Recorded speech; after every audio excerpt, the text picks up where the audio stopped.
Salut à tous, bienvenue. Quoi faire à Jérusalem? Tellement de choses. Sortir, les vélos. On va vous parler des vélos. Ça, c'est sûr. On va vous parler de la mairie, puisque c'est les élections. Donc, on va faire un petit point sur savoir comment ça fonctionne au sein de la mairie. Et puis, on va aussi vous parler d'une auberge de jeunesse un peu particulière, mais aussi d'autres choses, ne vous inquiétez pas. Valérie Kutkovitch, bonjour. Bonjour. Je vous présente même plus. Quoi. Non. Je ne te présente même plus. J'ai du mal avec ça. Vieille de la vieille. Ouais. Non, mais bon. Alors, tu as créé le site Jérusalem Futé et les habitants de Jérusalem t'en sont très reconnaissants parce qu'ils trouvent sur place beaucoup de tips, beaucoup de bons plans, beaucoup d'idées, où sortir, quoi faire. Aussi, des infos pratiques dont personne ne parle jamais. Bah écoute, j'essaye. Ça marche. Ça marche très bien. Alors, puisqu'on parle d'infos pratiques, puisqu'on est au seuil des élections, il y a du changement à la mairie, du changement concernant, non pas la politique pour le coup, mais concernant nous, pauvres citoyens de la belle ville de Jérusalem. Oui, on en avait déjà parlé un petit peu il y a quelques temps avec cette révolution, entre guillemets, qui s'appelle Digical.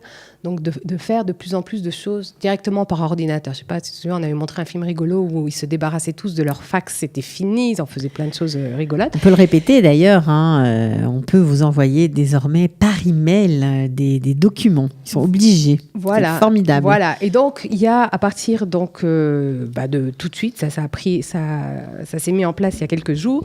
Donc, de plus en plus de documents que vous pouvez aller télécharger directement sur le site de la mairie. Ça veut dire que vous n'êtes plus obligé d'aller à la mairie pour prendre un formulaire. Alors, c'est pour payer ses amendes de stationnement, payer sa Arnona. Non, je ne vois pas du tout pourquoi tu parles de ça. C'est un exemple. Ce n'est qu'un exemple. Faire une demande de permis de construire, faire une demande, par exemple, d'une place de parking handicapé, si vous êtes dans ce cas. Enfin, plein de choses, ouverture, sur fermeture. La Arnona aussi, évidemment. Voilà. On peut payer sur le site. Voilà, directement. Donc, ça, c'est pas mal. Donc, il y a vraiment... la liste est très, très longue. Je vous ai mis le lien, donc vous irez voir. Est-ce que prendre rendez-vous aujourd'hui est obligatoire ou pas? Voilà. Alors donc, si vous ne trouvez pas ce que vous cherchez ou si vous avez besoin d'explications et que vous voulez voir quelqu'un en face de vous qui vous donne plus d'explications, là oui, maintenant on est obligé de prendre rendez-vous. Ça ne sert à rien de venir la bouche en cœur. Donc c'est fini les heures de queue à la mairie. Exactement. On arrive à pour 10 eux, heures, on finit à 2 heures. Voilà. C'est terminé. Normalement, c'est terminé. Si tout marche bien. Et donc, vous pouvez prendre rendez-vous ou sur le site internet, ou sur l'application Yerushalmi, et vous avez un numéro de téléphone étoile 3552 pour annuler votre rendez-vous si vous n'en avez plus besoin, ou pour le changer. Mais le téléphone, ça ne marche pas pour la prise de rendez-vous? Non, enfin ils disent que c'est pour annuler ou pour changer son rendez-vous. L'application, c'est laquelle? Yerushalmi. Tout simplement. Voilà, qui vous donne plein d'autres informations sur ce qui se passe à Jérusalem. D'accord. Alors ça, c'était pour les infos pratiques, comme tu en as le secret. Donc, on ne va plus attendre, mais il faudra être un peu plus discipliné et s'organiser quand on voudra aller à la mairie. Maintenant, pour un truc un peu plus sympa, on voit beaucoup de vélos en ce moment à Jérusalem. Oui, les mauvaises langues disent que c'est difficile de faire du vélo à Jérusalem. C'est vrai que ça monte beaucoup. Et c'est pour les sportifs en même temps. Voilà, on disait ça la même chose de la course et maintenant le marathon de Jérusalem, franchement, c'est un top, quoi, c'est un événement. Donc, alors il faut... Combien de personnes se déplacent à vélo en Israël, à vélo en Israël, non. À Jérusalem, la mairie dit environ 20 000 personnes se déplacent au moins une fois par semaine à vélo à Jérusalem pour aller à son travail, faire des déplacements courts. Sympa. Et donc, ils veulent vraiment développer tout ça. Alors, il y a plusieurs projets. On en avait parlé de location de vélos. Maintenant, ça y est, c'est fait. La compagnie a été désignée. Elle s'appelle Telofun. Elle exerce déjà à Tel Aviv. Donc, elle vient en 2019. Ils vont ouvrir 50 stations de location avec 500 vélos. Donc les Vélib, pour ceux qui connaissent le principe, débarquent à Jérusalem avec 500 vélos, un parc de 500 vélos, c'est pas mal. C'est pas mal, et en plus c'est écologique parce que les stations, elles marchent pas à l'électricité, enfin elles marchent à l'électricité solaire, et tout marchera par une application, donc possibilité de louer ces vélos. C'est pour quand ça? C'est pour bientôt? 2019, ça arrive dans les prochains mois, c'est en train de se mettre en place. D'accord. Okay.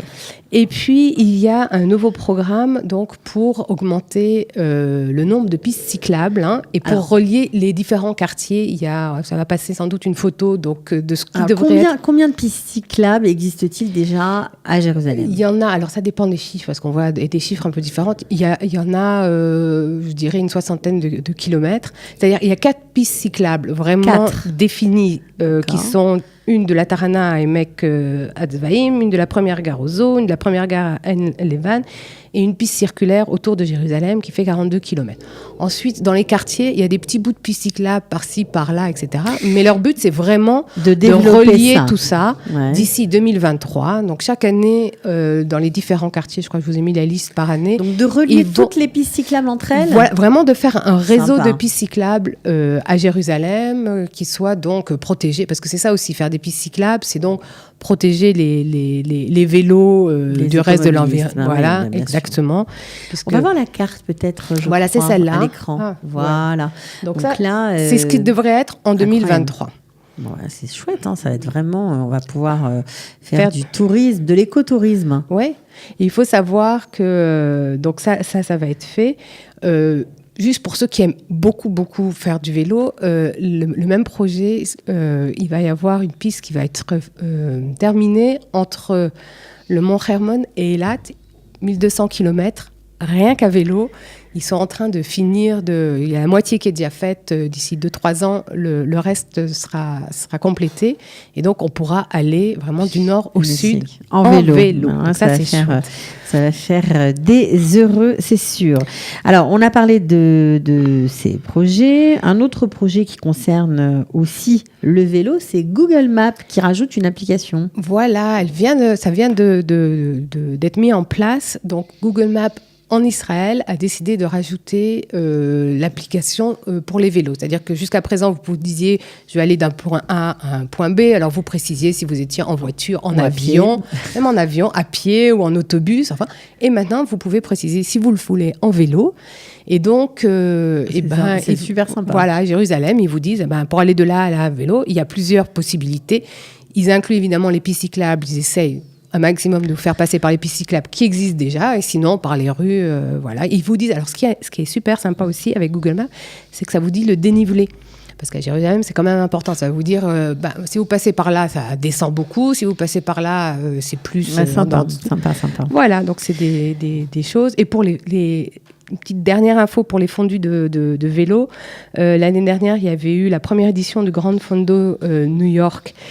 Voilà, les deux pistes, 70 km et 110 km, ils reviennent cette année, évidemment, le 3 mai 2019. Entraînez-vous, ça va arriver vite. Alors, juste avant de parler de l'agenda, une petite info sympa. Si vous allez accueillir des jeunes, voilà, si vous avez de la famille qui doit débarquer en Israël, qui n'a pas beaucoup de budget, qui cherche une solution de logement un peu originale, eh bien, il y a un cinéma qui a été transformé en auberge de jeunesse en plein centre-ville. C'est en plein centre-ville, c'est rue Chamaï, donc vraiment à 1 minute à pied de Ben Yehuda. Et c'est donc l'ancien cinéma, pour ceux qui sont là depuis longtemps, qui s'appelait Orient Cinéma, qui a fonctionné de 1938 dans les années 90, qui était fermé depuis. Très bel endroit. Ouais, très bel endroit, et qui a été transformé. Et vraiment, à l'intérieur, c'est magnifique parce qu'ils ont gardé des grands espaces, ils ont gardé... il y a même une terrasse sur le toit. Il y a une terrasse sur le toit, il y a des chambres. Alors, il y a ou des dortoirs entre 4 et 12 personnes. Il y a un dortoir de filles, juste pour filles. Moi, j'ai regardé, comme ça, franchement, c'était super propre. Il y a une salle de bain dans chaque dortoir, etc. C'est simple, mais propre, c'est neuf. À partir de 90 shekels, ça vaut le coup. Dans les dortoirs à 12. Et il y a même des chambres doubles. Ça, c'est sympa. Voilà, si on vient en couple et qu'on a envie d'être tranquille, mais néanmoins dans un endroit sympa, voilà, je crois que ça coûte aux environs de 400 shekels. Ouais, ça dépend des périodes. Petit déjeuner compris. Et ils ont évidemment, en plus, ce qu'ils font, c'est pour l'instant, pour leurs résidents, mais bientôt ils vont l'ouvrir aux autres, ils font plein d'activités. Des projections sociales. Voilà, parce que pour eux, c'est pas seulement donner un endroit pour que les gens puissent loger, mais c'est aussi qu'ils puissent découvrir Jérusalem. Donc, ils vont dans les pubs, ils les emmènent manger du houmous, ils font des découvertes, ils leur apprennent un peu le langage. Enfin bon, c'est vraiment très chouette. Sympa, plein d'activités. Bon, évidemment, on précise que ce n'est pas pour les chômeurs Shabbat, puisque les clés sont électroniques, il n'y a pas de clé manuelle, donc modernité oblige. Shabbat, c'est un peu pas compliqué. Shabbat. Pas Shabbat, voilà. On finit avec l'agenda, le livre de ma mère qui va se jouer à Jérusalem cette semaine. Le 29 octobre, donc au théâtre avec Patrick Timsit. Hein. Et puis on rappelle que c'est les élections le 30 octobre, il faut aller voter. Et oui, le 30 octobre, donc vous pouvez voter entre 7h et 22h. Moi, je vous ai mis tout sur le site Jérusalem Futé, les candidats, les listes, les lettres qu'il faut vérifier comment voter. Et puis... Une petite activité sympathique du musée, voilà, la Tour de David qu'on aime bien. Ils sont toujours très branchés, ils font toujours des trucs sympas originaux. Voilà, sachant que le jour des élections mardi est jour férié, donc il n'y a pas école, il y a des gens qui ne travaillent pas, etc.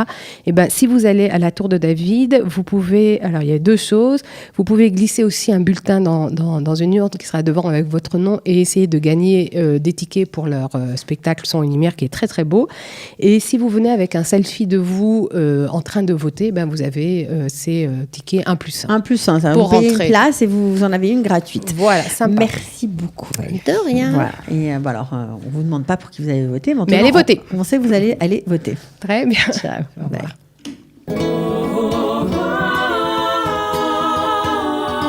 Les bons plans pour profiter de la vie à l'israélienne, c'est tous les jours sur Studio Kalita.